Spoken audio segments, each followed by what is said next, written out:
我们从中国开房车向亚欧大陆板块的最北端走，就到达了挪威北角。原来传说中的世界尽头是这样的。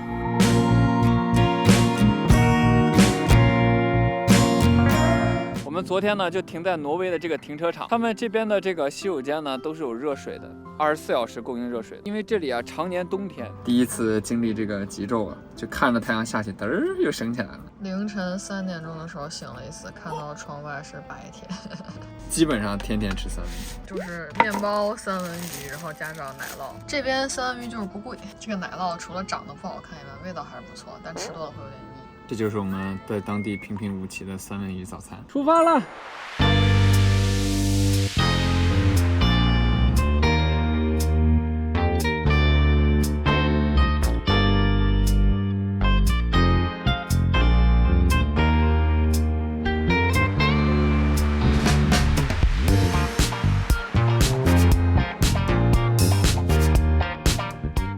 把小房子建在了雪山旁边，五颜六色的，好好看。全师傅的梦中小房，就是在一个港口有一个房子，这样就有一艘小船，冬天的时候把船放回院子。梦中情屋，这边的水还结冰呢，这边是越来越冷啊。哎呀，现在是白茫茫一片，哇，太酷了！他们骑行到挪威北角，感觉这条路已经快到了尽头了，就什么都没有了，白茫茫一片。就它有一种很静谧的美，非常的安静。这边的隧道主打一个复古风，光明。哇，终于出来了！哇，好多驯鹿啊，好可爱啊！太热了！但是我在这里不冷吗？我要冻毙了 Hello， 吵死了！哇，好多鹿啊，好可爱！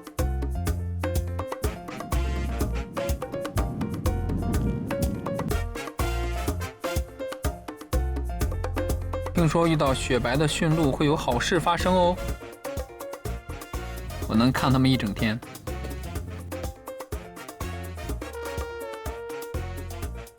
太冷了，让我进去，这风也太大了。这是欧洲大陆的最北端，居然有这么一个小镇，好神奇。这里呢也有露营地，这边的露营地刚才上网查了下，差不多人民币600块钱左右。这种感觉真的很像要到世界的尽头了。哦，马上到了，还有500米，好激动哦！我们今天从中国的北京开到了挪威北角，真大呀，这风！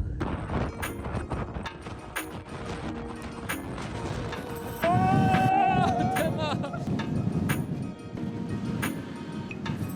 挪威北角，我们来了！风太大了，我们俩走过来，也就那么200-300米，我们俩走了15分钟。真的能被风吹起来，你知道吗？你们现在是不是感觉我们还行？躲在这个石头后面，现在下冰雹啊！这里准备站起来啊！3、2、1，哎，没风了！哎，没有风。风也太大了！中国开房车，穿过哈萨克斯坦和俄罗斯，来到了欧洲大陆最北端，挪威北角，开心！海都结冰了。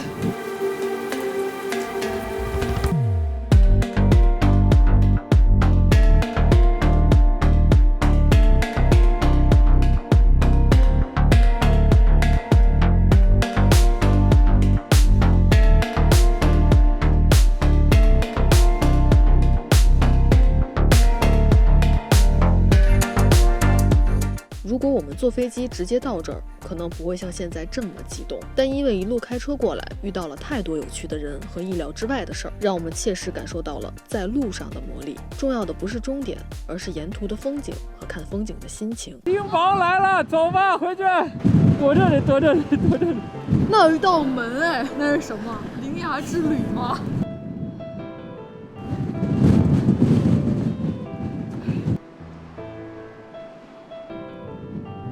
我手都已经僵了，那边风太大了，只能从一边上，要不然门会被吹断的。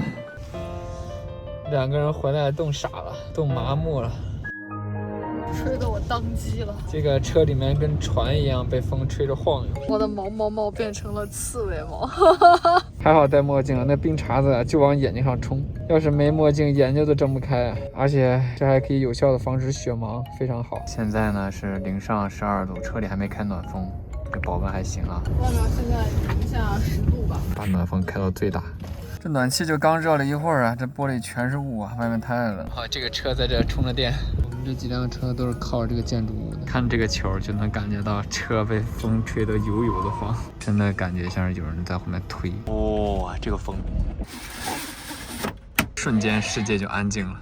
外面不刮风了，突然间起了大雾，特别像寂静岭。哇，这边太有感觉了，在这儿吃晚饭，然后睡在这儿吧。我们来吃冷面吧，今天配烟熏三文鱼，还有点蔬菜，一个是荞麦味的，一个是正常的。我给你们看一下这个菜吧，它长这样，它是生长在一个小花盆里面。然后其实他们当地人有的人就不洗，可以直接吃，但是咱们就还是洗一洗。陈师傅最近最喜欢的芬兰豆腐。你说最后这一点它还能再长出来吗？你当它是韭菜吗？主打一个最大温度。对，我们在挪威北角零下10度的天气吃冷面。看我们下冷面，这是面，要轻捏散开，然后这些冷面汁儿啊什么的，一会儿直接一拌就 OK 了。大概沸水的话40秒就可以了。我在煮面的同时呢，全师傅在片烟熏三文鱼。如果喜欢吃三文鱼的，来这就有福了。你看我们一顿就吃这么多，然后鱼片呢，我们就一次就片这么大片的。2块牛肉，在这块主打一个三文鱼自由。三文鱼配一切。这个是荞麦的，我这个荞麦的呢，就是配辣椒油。三文鱼冷面，尝尝好不好吃？怎么样？就是正常的冷面，但是酸爽滑溜。但是三文鱼配这个冷面，这个层次一下就上来了。真的吗？因为这个三文鱼啊，虽然说是生的，但它是烟熏过的。它如果干吃呢就很咸，配上这个冷面呢，酸甜口，再加上这个咸口，就中和掉了，很好吃。你在吃菜？这个菜好难吃啊！天哪，如同嚼蜡这个菜。这该不会是某种就是那种生吃的菜吧？我不太确定啊。这应该是欧洲这边的，特别难吃。怎么样？这个菜很难吃吧？嚼不动。但是这个面配三文鱼，你觉得怎么样？非常香。哇，好爽啊！全师傅今天累了，坐在这里吃的好处就是可以把腿伸过去，伸直。哇，好大的风声啊！做完饭车里还有91%的电。来，2杯茯苓茶，多喝热水，我的朋友们。一定不知道现在几点钟，朋友们，你们知道几点了吗？这是挪威时间，晚上10点07。哇，这感觉太爽了，就是特别风大，但是车里面又特别暖和，就是那种温暖的小家的感觉，就那种末日的温馨感。在北极圈和北冰洋，哇，外面这个雨大了呀！哎，刚刚小冰雹，现在变成大雨。这边的海平面呀，居然都结着冰啊，太震撼了。拳头，哎，不服老是不行啊！喝了2口冰的北冰洋，然后又去喝茯苓茶，冒着烟的茯苓茶。The next day， 昨天我们就停在这里，这边已经完全极昼了，这里水可以直接饮用。这是1873年的杯，大白天这么冷。哇，这种一望无际的感觉，真的感觉在了世界尽头啊！这是挪威和瑞典联合国王奥斯卡2世在比较国王纪念碑上揭幕式说的话，不是作为短暂的装饰，而是作为挪威王国到达这里的庄严标志。此我在北方最外端树立了这座碑。来，弹幕告诉我，你看到这个 T 最开始想到是什么？哇，so cool！ So far. 4,000 kilometers south. Respect. Oh, it's so heavy. Okay. You're welcome. And she's from, I think, Yiling. I don't know. We come for China. Yes, drive our car. Yes, we took our car to Beijing, China. Years ago. You drive China, Beijing 1 year. 1 year. Russia, Mongolia, China. To cross Russia for you? Not difficult. Yes. 拳头帮他们把车挪下来，全师傅小心你的老腰啊，慢点。他们体力太强了，我还碰到了一对老夫妇，他们曾经10年前去过中国，他们在中国开了1年的车，非常厉害。小心啊，小心！刚才那对年长的夫妻说要来参观我们房车，小姚同学紧急在这里收拾。Did you have travel plan next? 5 kilometers south back Oh, 5,000 kilometers. Which one is your car? Next one. Oh, this is your car. 他们10年前就开这个车去了中国。 Chinese gift means happiness and peaceful. Thank you very much. Thank you. 那是一辆4驱的奔驰房车。 And those we know, eh? Really good. 哦，这个车比我们的要更大。它这个是一个折叠的桌子，就是可以把这个桌子变大。他们没有这个空调，所以是一个天窗。OK。第一次这么多人。开心开心。 Thank you. Bye bye. Nice meeting you. Good trip. Bye bye. Bye. Have a good trip back. OK. See ya. Thank you. Have a good day. Have a good day. 今天这里就可以进去了，这里非常冷，跟新认识朋友告别了。对，然后我们俩决定逛一下这里。这边的门票是200人民币一张。下面是一个博物馆，我们现在就在这里。这个场景应该是还原当年他们捕鲸的时候吧，环保主义震怒，他们当时呢就用大炮去对这些海洋霸主下手。他抬头说：“你们干嘛呢？”啊，它是每个年代的场景还原，所以挪威北角呢有很多冒险家、旅行家都要来这里打卡。但感觉他们过来不干好事儿啊，我怎么也有这种感觉？破坏当地生态。人类的开阔多少都带一些血腥啊！这是一个时间长廊。现在我们来到1873年，就他们在挪威北角开荒，这个领导者就说啊，看我们已经征服了挪威北角。奥斯卡2世来到这里之后呢，在这还立了个碑。刚才那个著名游客是泰国国王来到这边打卡，他来这不冷吗？现在我们来到了1907年，哎，这里就开始变得粉嫩粉嫩的了啊。这应该也是某位开荒者。哇，这张地图好漂亮，信息量极大。从一开始这里没有人，到后来呢，开始有人在这里拓荒，不断的有旅行家过来打卡。这是当时极光的一张照片，这里是观测极光非常好的一个地方。我们要买一个冰箱贴。买这个吧，这个地球仪的这个，可以啊，可以啊，我觉得这挺酷的。或者买这个落日款。可以啊。马克杯。咚的一声，小朋友好像把东西给打坏了，玻璃。东西打坏后，店员第一句话问的是：“孩子没事吧？”这是当地的吉祥物，看着有点……怎么说呢？最后我们决定拿一个当地的吉祥物，它还带这个温度计，但是当地这个吉祥物长得真的好特别。这也有驯鹿皮，它们长得真的是很不像吉祥物。小姚同学在问他这是什么，看来真的是吉祥物。How to pronounce Asian his name? Troll. Thank you. 全师傅要去买他爱吃的三文鱼了，对他又要去买三文鱼了。我发现这里有很多种吃法，每天吃三文鱼换不同的样子。今天去找新鲜可以直接生吃的。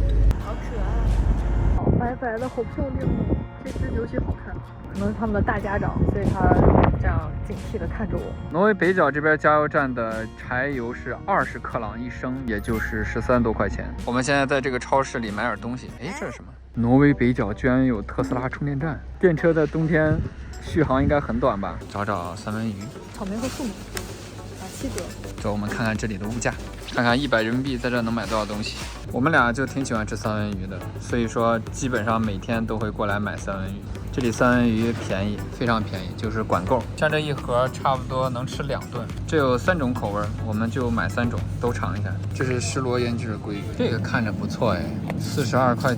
这是当地的一种鱼布丁，用鱼做的，尝尝应该不错啊。鱼豆腐。这个北极甜虾打完折是34910斤，是230的人民币10斤。这里姜这么贵？你看这里姜是159是多少钱？159块9克朗。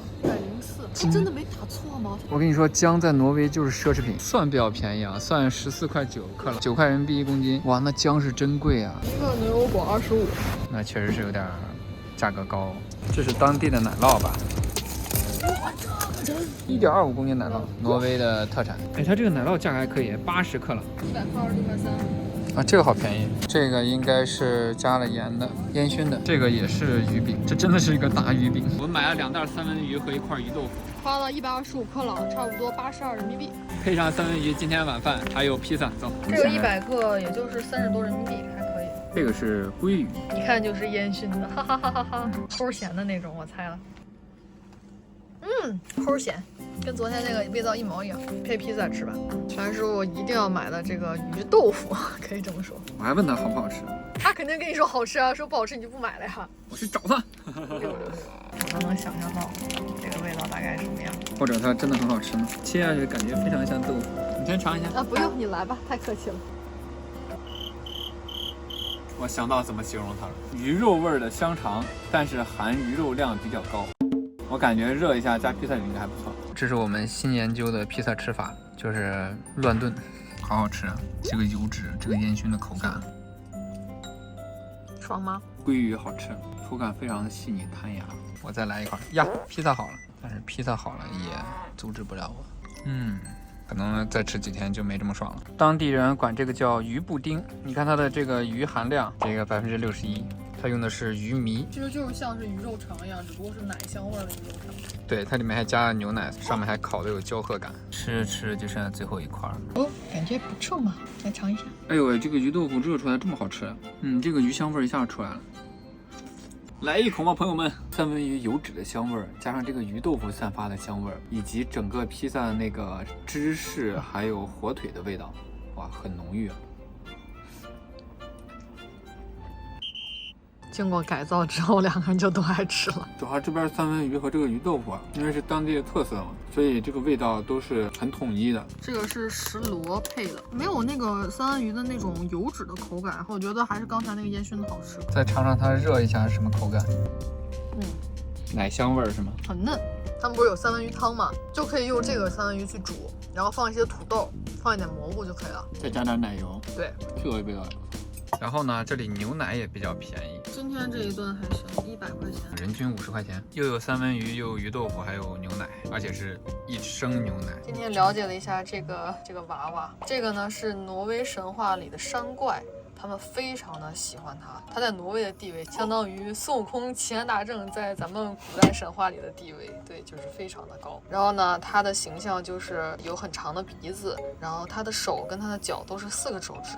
它呢很善良，它会变身，跟孙悟空很像，把自己变成漂亮的妙龄少女，然后勾引男人回到自己的洞穴里面。你不是说他是一个好人吗？还勾引男人呢？好问题，难道勾引的都是渣男？渣男终结者。它呢也叫洞穴怪人，更多的名称是山怪。我们决定把山怪放到这个上面，跟这只熊放到一块儿。我们欧洲先到了芬兰，然后到挪威，然后到挪威。它主打一个辟邪。这是西藏当时买的10项自在，芬兰、挪威，后面再买再贴。这上面还有好多位置留给他们。我们把挪威北角的冰箱贴贴上了，给大家看一下我们最近的冰箱贴。这个冰箱贴质量特别好，人民币40块一个，这个颜色做的也不错。还有这个圣诞老人冰箱贴，这个是在圣诞老人村买的，它会根据光泽变换，这个也挺好。青山不改，绿水长流，关注我们，一起开始北极圈的房车生活。干杯！干杯！极昼啊，名不虚传。现在看不到太阳落下又升起，因为这个雾太大了，很可怕。